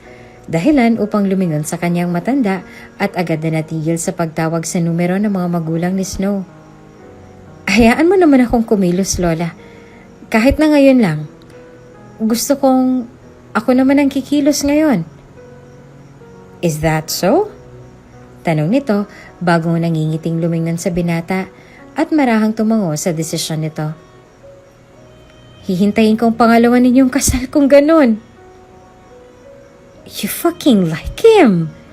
Tanong ni Amber sa animong hindi na nagulat na inamin sa kanya ng kaibigan. Like o love? Kasi the last time I asked you, gusto mo na siya. Ang sabi ko, like, Amber. Bakit ba nauuna ka pa sa akin kung magdesisyon? Singhal ni Snow na tinawanan niya na lang. Hindi ko nga alam kung pareho lang kami ng nararamdaman para sa isa't isa. Baka nga mapahiya pa ako kung sakali mang umamin ako sa kanya. Alam mo na, first impression niya sa akin, sakit agad ng ulo. Nababago naman ang pananaw ng isang tao sa pagdaan ng araw, Nieves. Huwag kang masyadong nega dyan, kaya hindi ka binibless eh.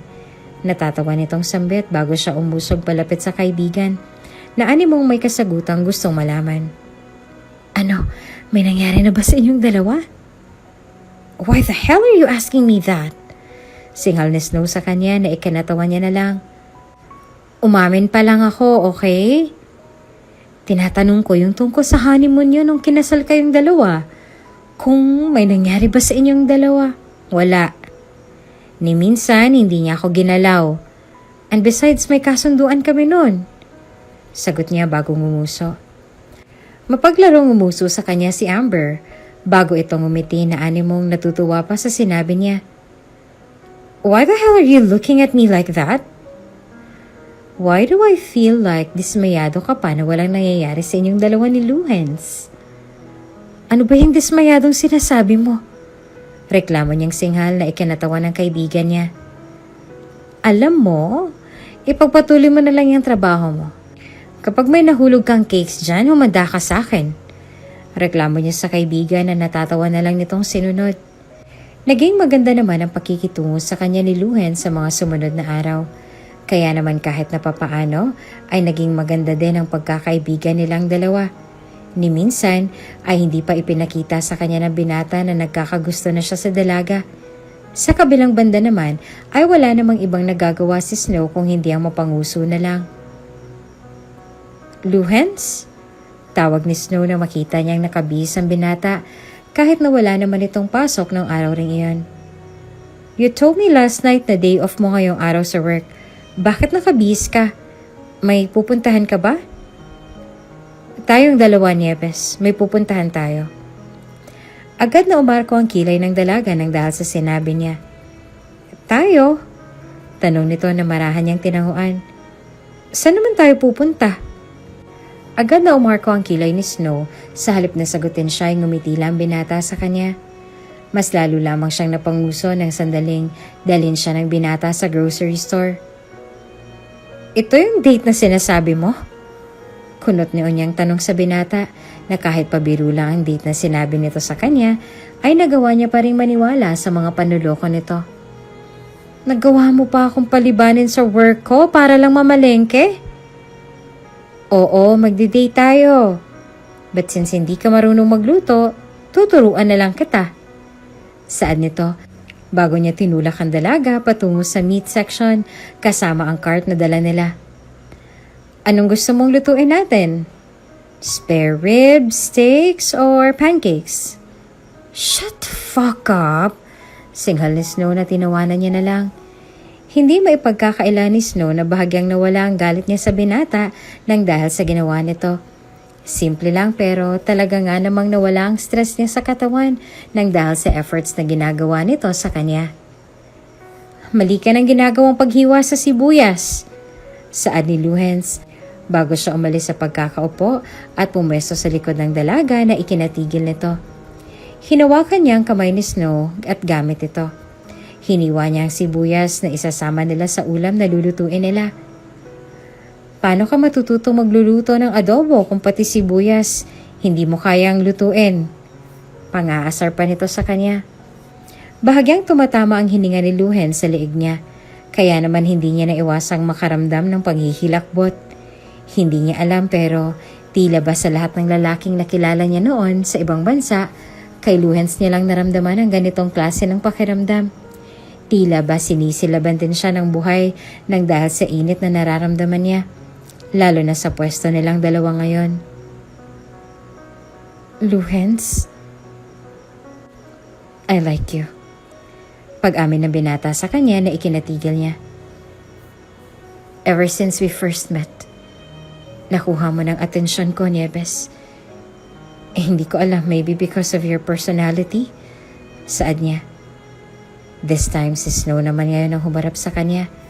Walang ibang nagawa si Luhens kung hindi ang ikulong ang dalaga sa pagkakasandal nito sa sink habang mariin niyang pinagmamasdan ang mga mata at labi nito. Mga mata at labing tila ba nakakapang-hipnotismo kung magtatagal ang titig mo rito. Luhens, ano bang sinasabi mo? I said I like you, Nieves. Saad nito, dahil ano pang makita niyang mabilis na pagpula ng mukha ng dalaga na lihim niyang ikinangiti. Do you like me? Why are you asking me that now, Luhens? Nagluluto lang naman tayo. Natatawa niya pang sagot sa binata bago ito marahang tinulak sa braso na hindi naman ikinatanggal ng pagkakahawak nito sa sink. Luhens, hindi ako aalis dito nang hindi nakukuha ang sagot mula sa'yo. Nieves, do you like me? Isn't it obvious? Angel nito, dahilan upang unti-unting umukit ang ngiti sa labi ni Luhens. Ngayon, umalis ka na sa harap ko nang makapagluto na tayo. Nagugutom na ako. Yes, ma'am. Natatawang sambit ni Luhens bago siya umalis sa harapan ng dalaga. Mabilis na tumalikod si Snow sa direksyon niya bago namumulang ngumiti at umiling na lang ng dahil sa nangyari. Ni minsan ay hindi niya inaasahan na sa ganito rin pala mauuwi ang lahat. Ang buong akala niya ay magiging masalimuot ang buhay niya sa mga kamay ng estrangherong pinakasalan niya noon. Hindi niya naman akalain na ito pa palang magiging dahilan upang gumanda ang takbo ng buhay niya. Kahit na papaano ay nagpapasalamat pa rin siya sa mga magulang niya dahil kung hindi nila pinakialaman ang mga ito sa desisyon niya, di sana hindi niya nakilala si Luhens na hindi niya maikakailang bubuo rin sa buhay niya hindi kalaunan. Nang dahil sa hindi maipaliwanag na nararamdaman sa binata, hindi kalaunan ay tuluyan na nga itong pinayagan na manligaw sa kanya na ikinatuwa naman ni Luhens. Kailan pa yung nararamdaman mo? Tanong ni Luhens bago niya niyakap ang dalaga na ngayon ay nakaupo sa mga hita niya. Kanina lang ay nakaupo lang sila sa sofa habang nanonood ng horror movie. Maging si Snow ay hindi niya rin maintindihan kung paano nga ba siyang napaupo ng binata sa mga binti nito na mas lalo lamang ikinapula ng mukha niya. I don't know. Mahina niyang saad, dahilan upang mas lalo lamang humigpit ang pagkakayakap sa kanya ng binata. Mas lalo lamang siya napaigik sa kinauupuan niya ng sandaling ibaon ni Luhens ang mukha niya sa tagiliran ng dalaga.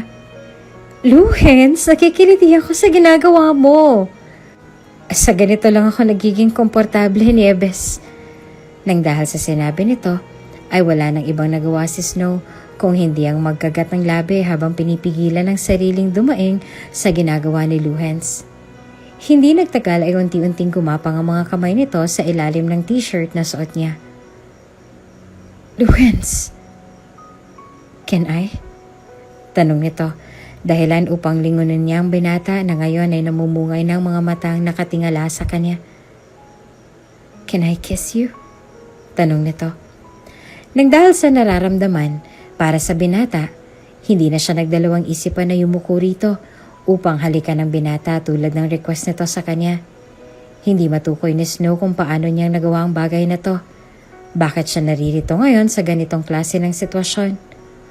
Oo, at mahal niya ang binata. Pero tama ba ito? Oo, kasal na silang dalawa. Pero mananatili pa rin bang tama lahat ng to? I'm sorry. Paghingi ng paumanhin ni Luhens bago niya niyakap ang dalaga ngayon ay walang ibang nagawa kung hindi ang ngumuso sa tanong niya. Hindi ko alam kung nasaktan kita. I'm sorry kung hindi ako naging marahan. Pwede bang huwag ka nang magbalik tanaw, Luhens? Tanong niya. Dahilan upang mas lalo lamang dumiin ang yakap sa kanya ng binata. Alam mo na ngang nakakahiya. Walang nakakahiya kung mahal mo ang isang tao, Nieves. And besides, it's okay to cry. Saad nito na namumula niyang ikinaiwas ang tingin. This is your first time kaya masakit talaga. Don't worry dahil sa mga susunod na pagkakataon, hindi na yan magiging masakit pa. Talagang may susunod ka pang pagkakataon na nalalaman, ha? Natatawang singhal ni Snow na ikinatawa nila. Nang gabing yon ay may nangyari sa kanila. Oo, masakit para sa kanya. Pero tulad nga ng sinabi ni Luhens, kung mahal mo ang isang tao, gagawin mong lahat ng kaya mong gawin para lang maibigay mo kung anong makakapagpasaya sa kanya. Kahit nasakit pa ang magiging kapalit nito. Nag-usap na kami ni Lola. Gusto niyang umpisahan na kitang turuang magtrabaho sa opisina. Saad ni Luhens habang abala si Snow sa paglalagay ng necktie sa leeg niya. I know na busy ka sa negosyo mo. But then mapagsasabay mo naman ang pagtatrabaho sa opisina at pag-handle sa negosyo mo kung gugustuhin mo. Kailangan ko lang talaga ng makakasama every time na may meeting kami. Kailangan na makakasama o baka naman natatakot ka na maagaw ako ng iba? Natatawang tanong ni Snow na ikinanguso ni Luhens.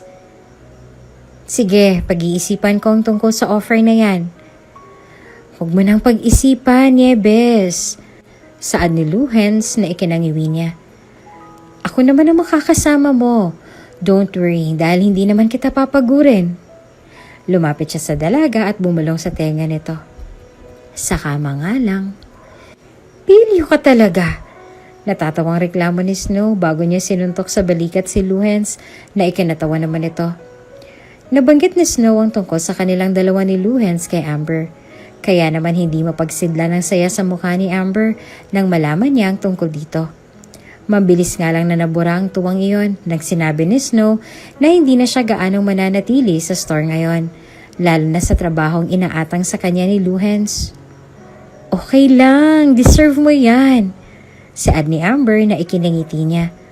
Alam ko naman na baliw ka kay Luhens kaya ka pumayag. Ano? Sa halip na sumagot ay wala nang ibang nagawa si Amber kung hindi ang matawa na lang. Pangarap para kay Snow makasama sa iisang trabaho si Luhens. Kaya naman ang makita at mapagmasdan niya ang sarili sa harap ng salamin habang nakasuot ng polo at miniskirt, hindi niya napigilan ang sariling mapangiti. Ang ganda talaga ng asawa ko. Saad ni Luhens bago siya pumwesto sa likod ni Snow at yumuko upang mahalikan ang leeg ni Snow na ikinatawa lang nito. Tulad ng nakagawian, magkasabay silang pumasok sa loob ng pinagtatrabahuhan ni Luhens. Nung una ay nagulat pa siya nang makita niyang nagsiyukuan ang mga empleyado roon nang makita nilang pumasok si Luhens kasama siya. Huli na ang lahat nang mapagtanto niyang si Luhens ang may-ari ng kumpanyang yon. Mabilis niyang sinuntok sa dibdib si Luhens na ikinatawa lang nito. "Bakit hindi mo sinabi sa akin na CEO ka pala?" Reklamo niyang singhal nang naroon na sila sa loob ng opisina ni Luhens. "Muntik na ako mga paron." "Actually, inaasam ko talaga yung reaksyon mong yan."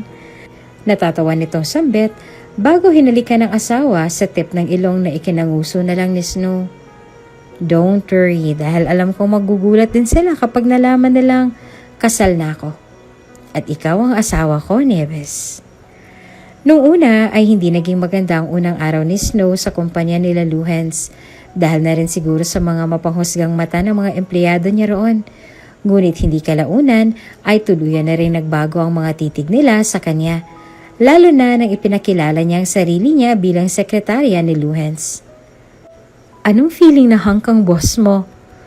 Osyoso ng babaeng nakasalubong niya na ikinangiti niya na lang. "Masarap." Pabulong niyang sambit, dahilan upang magtilian pa sila ng mga kasama niya.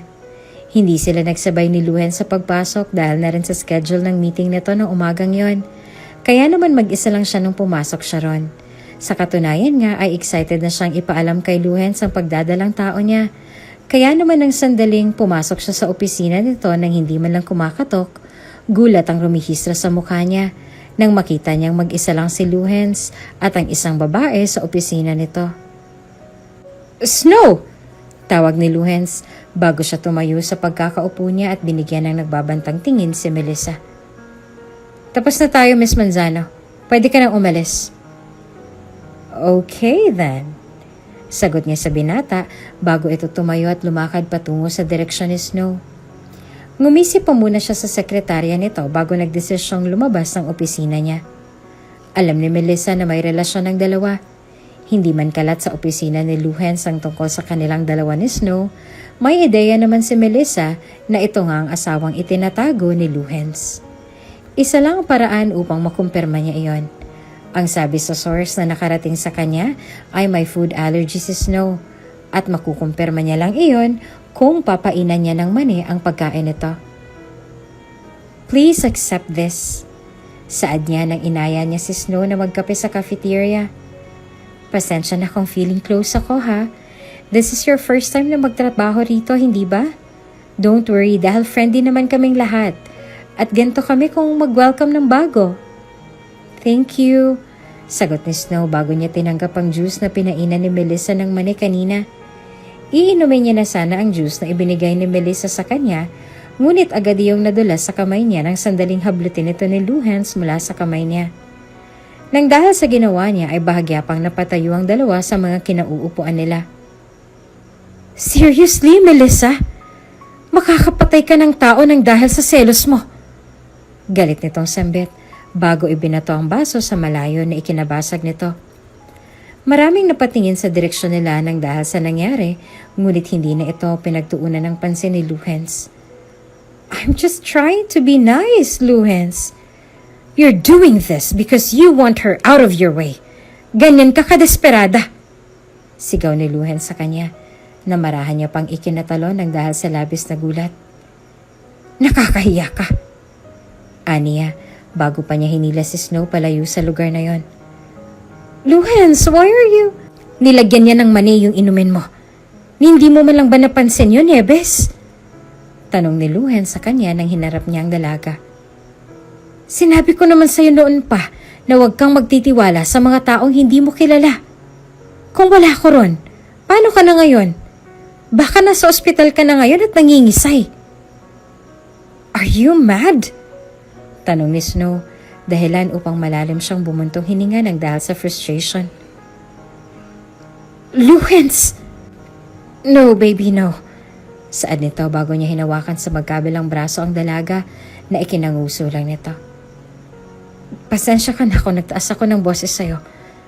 Nag-aalala lang ako sa'yo, okay? Tanong niya. Nang dahil sa sagutang yon ay nakalimutan na ni Snow ang ibalita ang tungkol sa pagbubuntis niya.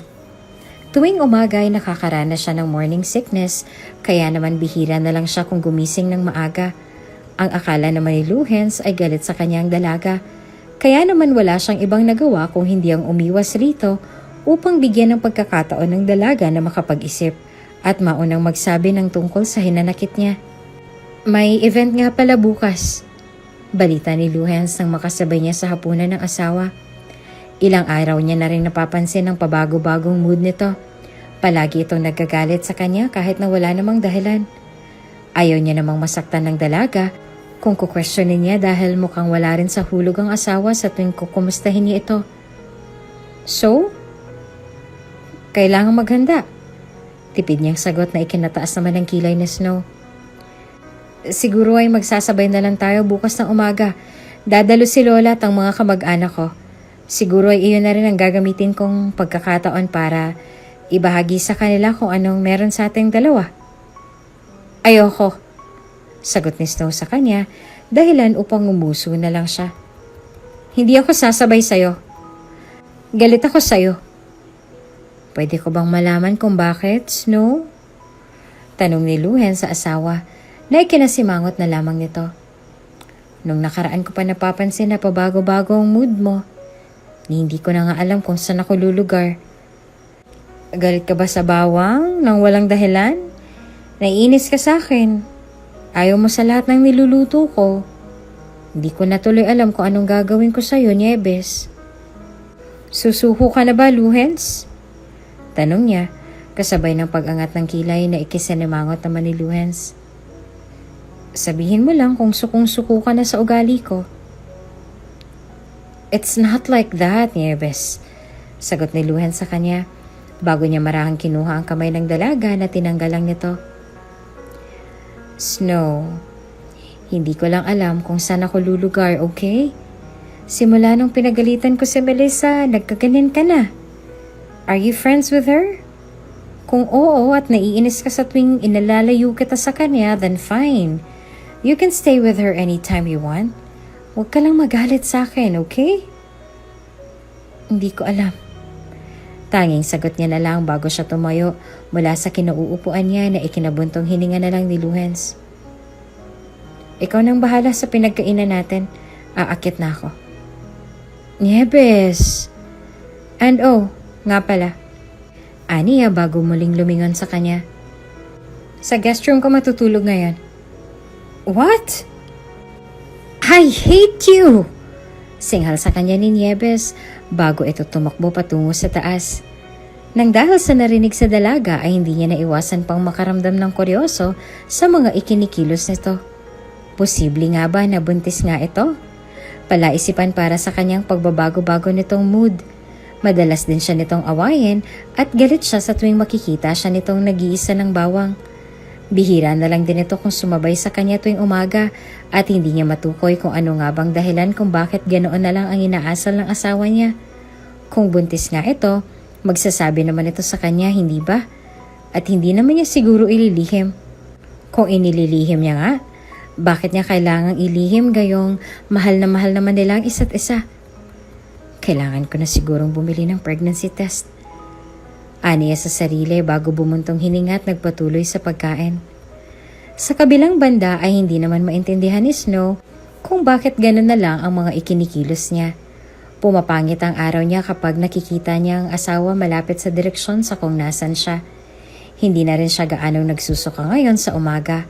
Hindi tulad nitong mga nakaraang araw kaya naman kahit napapaano ay nagiging kampante na rin siya.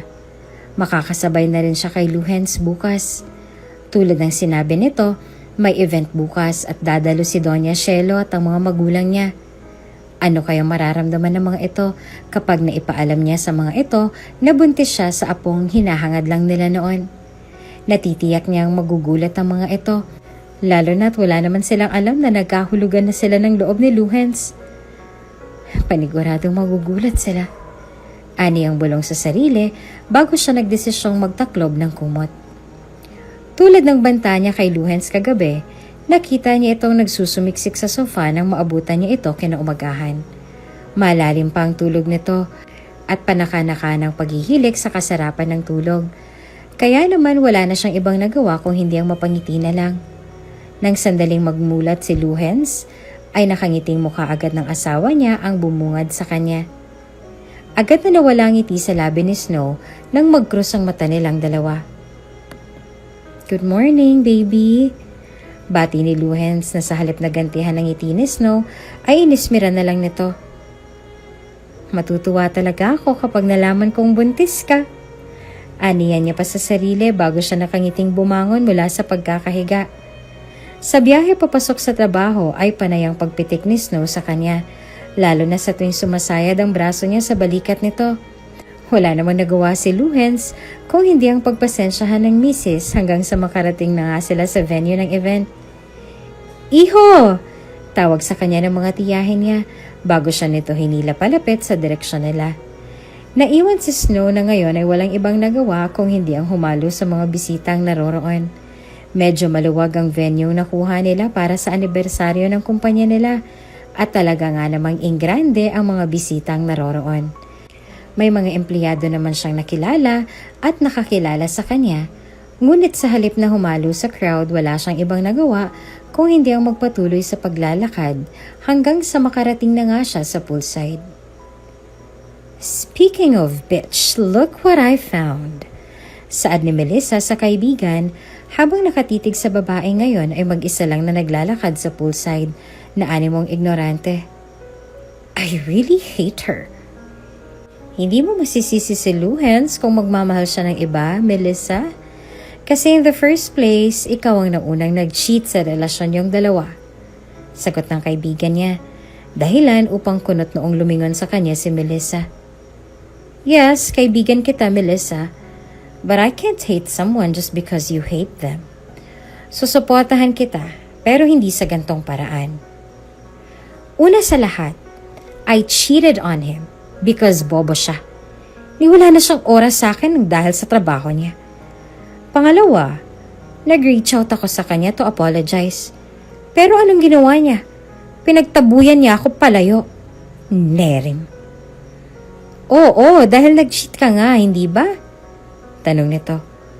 Anong gusto mong gawin ng tao? Buong puso kang tatanggapin kahit na niloko mo na siya. Hindi lahat ng tao tulad ng ex-boyfriend mo, no? So, sinong kinakampihan mo ngayon? Wala akong kinakampihan, Melissa. Pero kasi sa tono ng pananalita mo, para bang botong-boto ka kay Luhens. Siguro may ginawa siya sa'yo, no? Kaya nalaso niyang utak mo, no?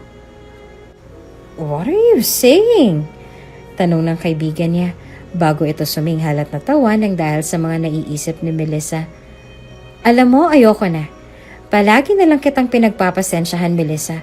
Napupuno na rin ako sa'yo.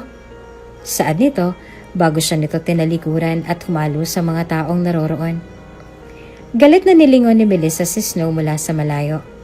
Wala na siyang ibang mapagbuntunan ng galit kung hindi ang babaeng yon. "Snow!" Tawag ni Luhens sa kanya mula sa malayo. Medyo maraming taong nakaharang sa daan niya, kaya naman naging pahirapan para sa kanyang paglalakad patungo sa direksyon ng dalaga. Maya-maya lang ay nakarinig na sila ng sigawan malapit sa poolside. Tanaw niya sa malayo si Melissa na ngayon ay galit na nakatingin sa pool at nang makita niyang nawala si Snow sa kumpol ng mga taong naroroon, doon na siya napamura ng dahil sa labis na galit. "May nalulunod sa pool! Tabi!" Sigaw niya bago siya tumalon sa pool at sinubukang sagipin si Snow na ngayon ay tuluyan ang nawala ng malay at animong namumutla pa.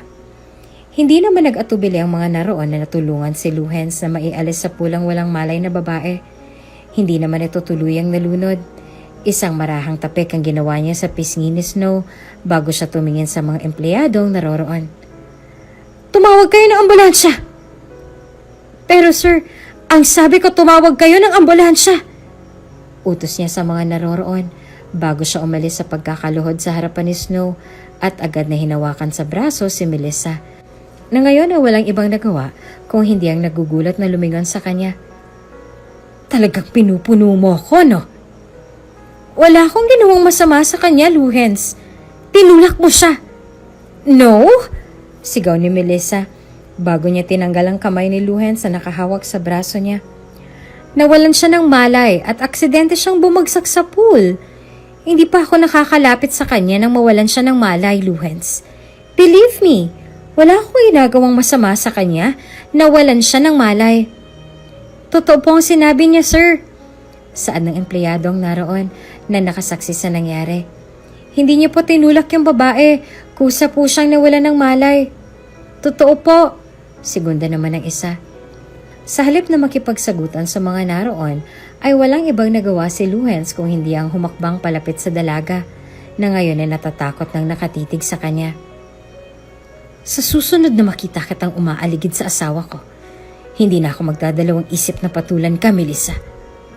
Banta niya sa dalaga na narinig ng lahat. Asawa ni Sir Luhens si Nieves? Gulat na tanong ng lahat na hindi niya pinakinggan. Nangihinang binuksan ni Snow ang mga mata niya at ang puting ilaw sa kisame kaagad ang bumungad sa kanya.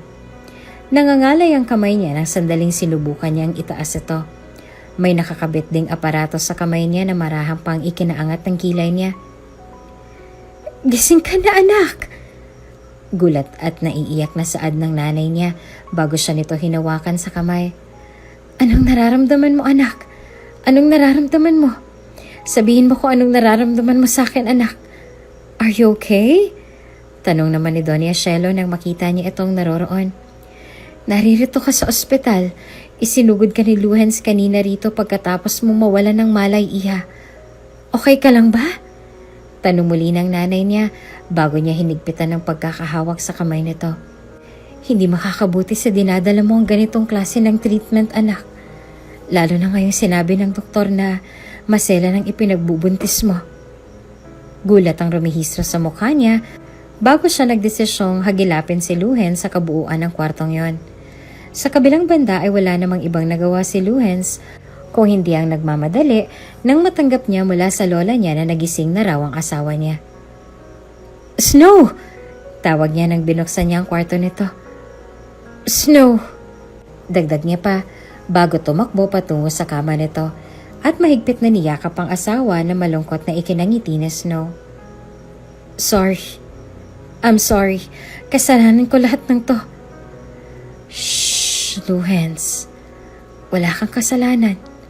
Saad ni Snow bago siyang umiti sa asawa, dahilan upang isa-isang magsilabasan ang mga naroon upang bigyan sila ng pribadong oras na makapag-usap. Walang may kasalanan sa nangyari, Luhens. Safe naman si baby. Bakit hindi mo sa akin sinabi na buntis ka? Tanong ni Luhens, dahilan upang natatawang pinunasan ni Snow ang luhang lumanda sa pisngi ng asawa. Kailangan ko pa bang manghula? Nang dahil sa hinanakit na narinig niya sa boses nito, ay wala na siyang ibang nagawa kung hindi ang marahang matawa. Sasabihin ko na sana sa'yo the day after kong malaman na buntis ako pero... Aniya na ikinaangat ng kilay ni Luhens. Pero nakita kitang kasama yung ex-girlfriend mo kaya nagbagong isip ko. So you're jealous, Nieves? Really? No, I'm not. Sagot niya bago niya hinaplos ang mukha ni Luhens na ikinapikit lang nito. Bakit naman ako magsiselos kung kasal na ako? Bakit ako magsiselos kung nasa akin ka na? Nang dahil sa narinig ay walang ibang nagawa si Luhens kung hindi ang halikan ng asawa na ginantehan naman ito. Isang singha pa ang ginawa niya bago niya muling hinarap si Snow. Hindi na ako makapaghintay ng mga anak at nang sa ganun ay mapakasalan na kita agad sa simbahan. Aniya bago niya muling hinalikan ng asawa na ikinatawa naman ni Snow. Tulad ng ipinangako ni Luhens sa kanya, paglabas pa lang nila sa ospital ay nagdesisyon na itong magsagawa ng church wedding na halos siya lang ang nag-asikaso maging sa venue. Tuwang-tuwa naman ang bumakas sa mukha ng mga magulang ni Snow at sa lola ni Luhens nang mapagtantong tama lang ang desisyong ginawa nila. Hindi kalaunan ay tuluyan na ngang naipanganak ni Snow ang anak nilang dalawa ni Luhens at pinangalan ng Lumi na isinunod sa pangalan ng babaeng kaisa-isang nagpatibok sa puso niya. Kung bago ka pa lang sa channel na ito, mga kwento ni Ate Jane, istorya mo, ikwento ko, huwag kalimutang pindutin ang notification bell at subscribe button.